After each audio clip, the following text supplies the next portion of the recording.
pushed out. I understand how the native Indians felt in America now, because that's what the white man did, went and pushed them out. Only it's the white man getting pushed out of this country. I don't know what to say. I just like, I am at a loss for words and how fucking unimaginably stupid that is. Let's talk about the riots, because there's race riots happening in the UK. Incredible stuff happening in the United Kingdom. Not so united. I told you guys that like the reform gains were nothing to just like cast aside. I told you that the growing momentum of like far right nationalism in the UK would be a genuine problem, and now they're doing pogroms. Rioters attack a hotel in Rotherham as the violence grows and the Prime Minister calls out far-right thuggery.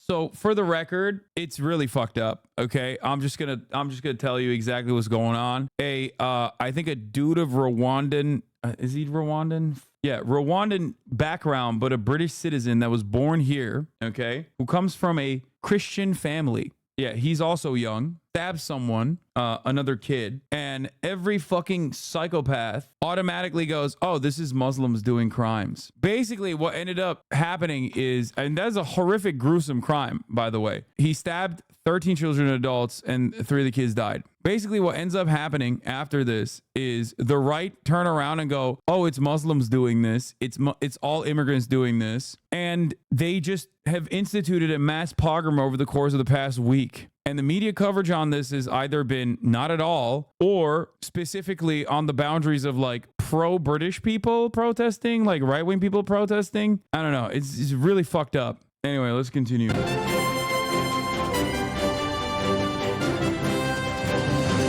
I won't shy away from calling it what it is: far-right thuggery. To those who feel targeted because of the colour of your skin or your faith, I know how frightening this must be, that this violent mob do not represent our country.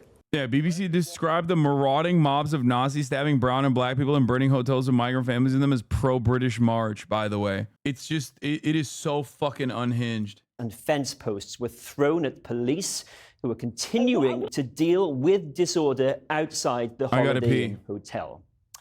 We'll be live in Middlesboro tonight, where some 300 protesters gathered at the town's cenotaph with chants of "We want our country back." It follows yesterday's unrest in several towns and cities across England and Northern Ireland. We also report from Liverpool on what the police called a night of deplorable violence in which 23 people were arrested. Well, the violence escalated rapidly in Rotherham this afternoon as rioters attacked a hotel housing asylum seekers. Home Secretary Yvette Cooper said police had full government support for the strongest action against those responsible.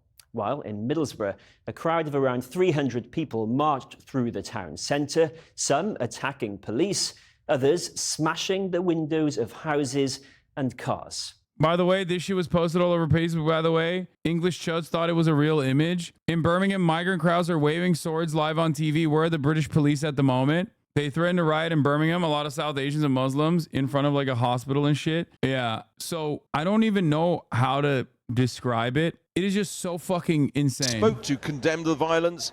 Not far right, it's what's right. The term hard right. They just feel immigration's out of control, opinions forceful, and to many fanciful. Motherfuckers wearing a Trump 2024 hat in London, bro. What the fuck? The universality of hogs once again, by the way. Everybody looks like a fucking thumb. Oh. Out. I understand how the native Indians felt in America now, because that's what the white man did, went and pushed them out. Only it's the white man getting pushed out of this country.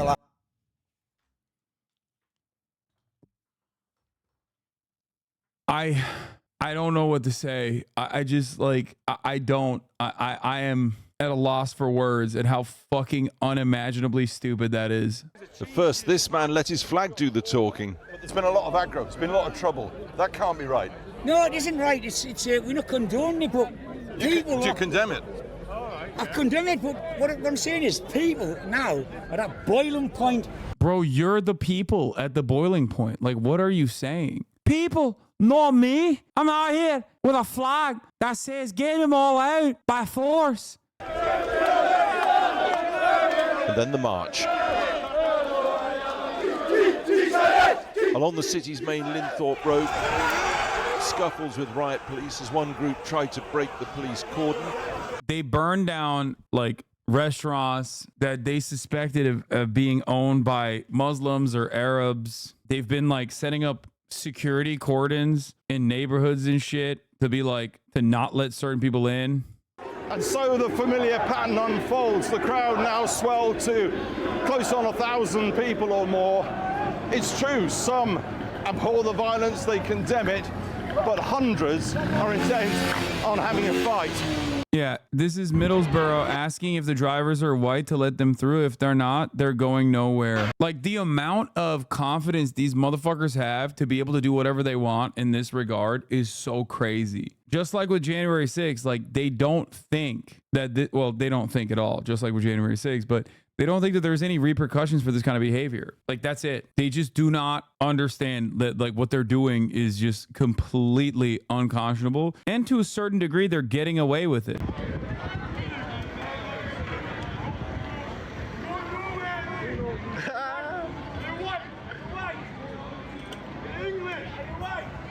Big Jake right there, big Jakey boy.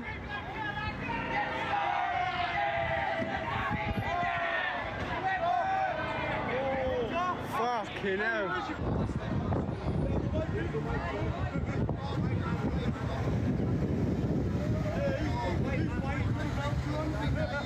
Will had a really good take on this. He said, it's probably worth remembering that but a few months ago, the British and American press libeled the massive, totally peaceful anti-war pro-Palestine protests in terms that made them sound exactly what we're seeing now from right-wing lynch mobs. The effects of mass migration and open borders is what's going on. Civil war is inevitable, he says. And it's like, dude, you're a fucking migrant. Like, what are you talking about? You literally are an immigrant in the United States of America. Like, what the fuck, dude? He is such a goddamn Nazi. He is such a fucking Nazi, dude. It is unbearable. Oh my God. I don't know how to deal with these motherfuckers, man. I don't know. I don't know what to do. I don't know what to do in this situation. Like, they are just so stupid.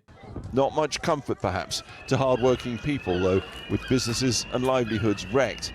Now starting the laborious cleanup. This is why I always also make the distinction, like what people are protesting is way more important than how people are protesting. How people are protesting can be important as well, but what people are protesting is very important, okay? Make no mistake. These people claim that the BLM protests, okay, were riots of like black supremacy or whatever the fuck. That was not the case. Those were people, white people, black people, brown people, protesting against police brutality. Police disproportionately targeting and killing black people in this country. Some of the most violent aspects of our genuinely white supremacist criminal justice system. They were protesting against power. These people are protesting against the existence of black and brown people around them, okay? It is an inherently white supremacist protest. It has happened throughout history, and it's happening again. A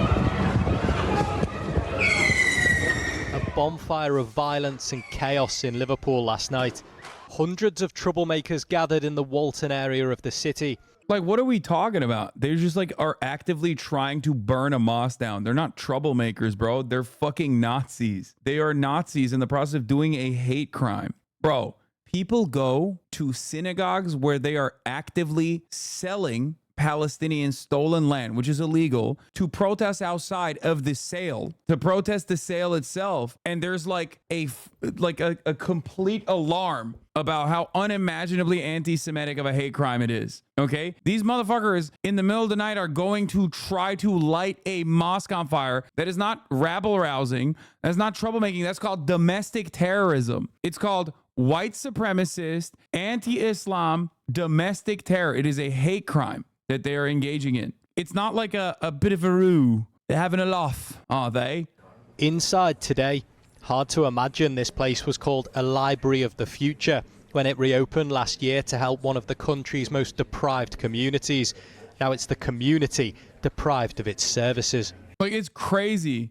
It's crazy to me that the leader of this faction is not even allowed in the fucking UK right now. Tommy Robinson, or what is his name? Yaxley Lennon or whatever, is not even allowed in England currently. The leader of the EDL. I thought this shit was like dealt with, okay? I thought this shit was like completely fucking dealt with. Stephen Yaxley Lennon is his name, also known as Tommy Robinson. And the thing is, these guys are like his followers, his fan base, and many more people, as a matter of fact, have gone completely insane, and they're just doing pogroms around the country. They're doing fucking pogroms around the country. Meanwhile, when the pro-Palestinian demonstrators were peacefully protesting against genocide, okay, something that the international community recognizes, and England's lack of interest in doing anything about Israel's genocidal acts. So the protests were not only peaceful, they were morally just, but also beyond that, they might have even been successful.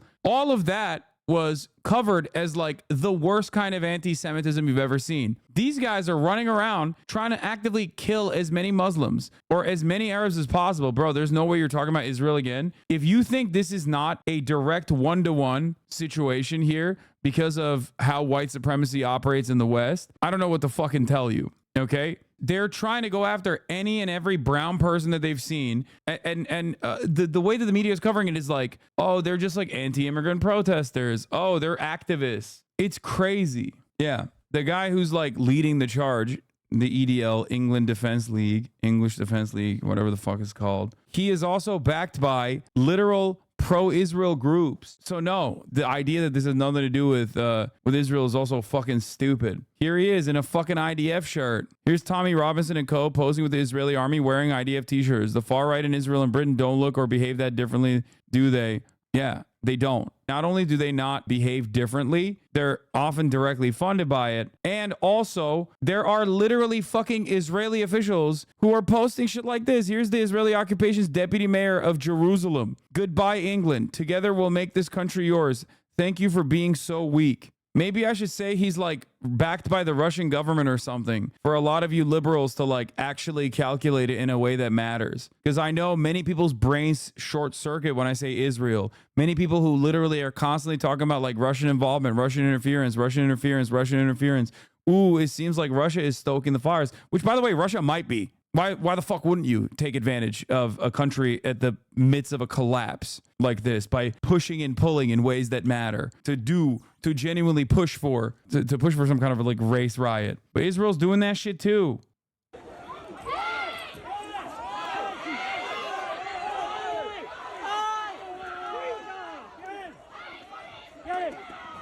Do you think this is normal? Like, what do you think these guys are doing? Honestly, what do you think their interest is? Protecting? Defending?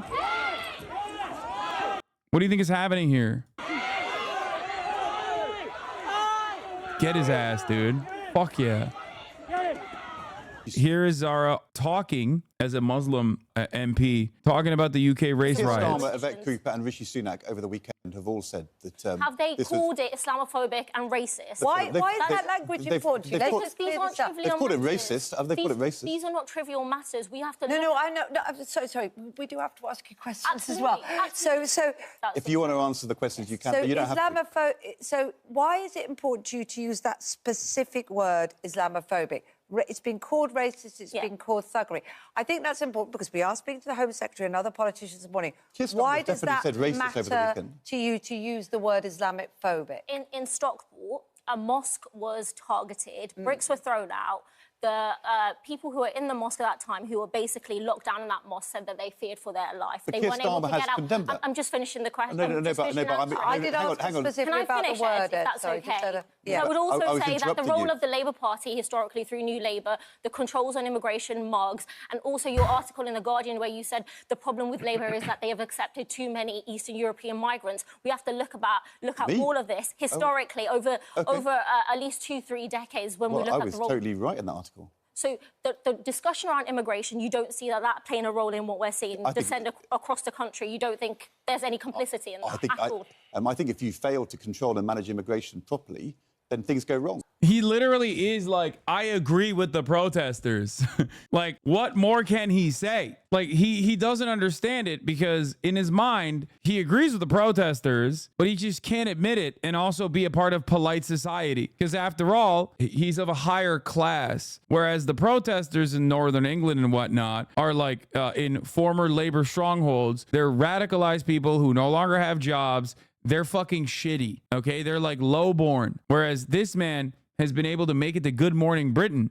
So obviously he's now highborn. He is of a different class. So he doesn't want to fucking associate himself with trash like that. He was a Labor MP and his wife is the fucking Home Secretary. Yeah, also, there's that. The thing is, this is across the board. This is across the board. This is across the political spectrum. This is why Keir Starmer capitulating the right-wing framing on immigration, just like the Democrats capitulating the right-wing framing on immigration here in the United States of America, is genuinely frustrating because they fucking agree with those Nazis. They just don't want to fucking be associated with the Nazis. It's funny how easy it is for you to condemn this, but not the actual Nazi protests that happen in Australia and other countries just because they're also waving a Palestinian flag. Wait, what? No, dude. The fucking pro-Palestinian protests that happen aren't Nazi protests that happen. They're pro-Palestinian protests that happen. Okay? They're anti-genocide protests. I agree with anti-genocide as a sentiment. You should too. It's so strange, especially when we look at people like Tommy Robinson of the EDL, whose followers are currently doing these fucking anti-Islam pogroms, okay, who are Nazis themselves, are literally backed by Zionist groups. There's a fucking photo of him wearing a goddamn Israeli Defense Force shirt. That's a fucking Nazi. Is it shocking to you that in modern day, a straight up Nazi could be so aligned with the nation state of Israel? It shouldn't be, because they're fucking both fascists. Okay? They're fascists. Israel is a fascist state. Tommy Robinson is a fascist in England. He is a white supremacist Nazi. There's a difference between an anti-genocide protest, oftentimes led by Jewish people, by the way, sometimes getting fucking co-opted by infiltrators that they do a very good job of like ensuring that there are no anti-Semitic infiltrators, comparing that to like out and about EDL protesters who are actively looking to find mosques to burn down is so insane. One is an anti-genocide protest. The other is a pro-genocide protest. Okay?